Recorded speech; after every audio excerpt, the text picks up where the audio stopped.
બહુ મોટી ચિંતાનો વિષય એ છે, સવાલ એ છે ગુજરાતમાં એવી શું પરિસ્થિતિનું નિર્માણ થયું કે માનનીય નરેન્દ્રભાઈ જ્યારે મુખ્યમંત્રી હતા, માનનીય આનંદીબેન પટેલ જ્યારે મુખ્યમંત્રી હતા, માનનીય વિજયભાઈ જ્યારે મુખ્યમંત્રી હતા, ત્યારે પણ આપણા ગુજરાતમાં ડ્રગ્સનો આવો કાળો કારોબાર નહોતો જે છેલ્લા 5 વર્ષમાં જોવા મળ્યો છે। 72,000 કરોડનું ડ્રગ્સ એ ગુજરાતના દરિયાકાંઠે આવ્યું તો સવાલ એ થઈ રહ્યો છે કે રાજ્યની પોલીસ અને ગૃહ વિભાગ જેની ધરપકડ કરે છે એ તો નાની માછલીઓ છે। એકાદ બે રળિયા ખળિયા અપવાદને બાદ કરતા રાજ્યની સરકાર દ્વારા ડ્રગ પેડલર અને ડ્રગ્સ યુઝરની ધરપકડ કરવામાં આવે છે, પણ કયા એ માણસો છે, કોણ છે મુખ્ય સૂત્રધાર, કોણ છે આના કિંગપિન,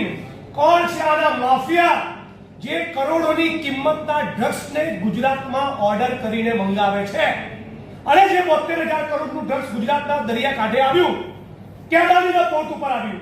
એ ડ્રગ્સનું ઓર્ડર કરનારા માણસોએ કઈ રીતે પેમેન્ટ કર્યું, ચેક આપ્યો, કેશથી પેમેન્ટ કર્યું, હવાલો પાડ્યો, આની ફાઇનાન્શિયલ ટ્રેલ આજ દિન સુધી ગુજરાતની પોલીસ એસ્ટાબ્લિશ કરી શકી નથી।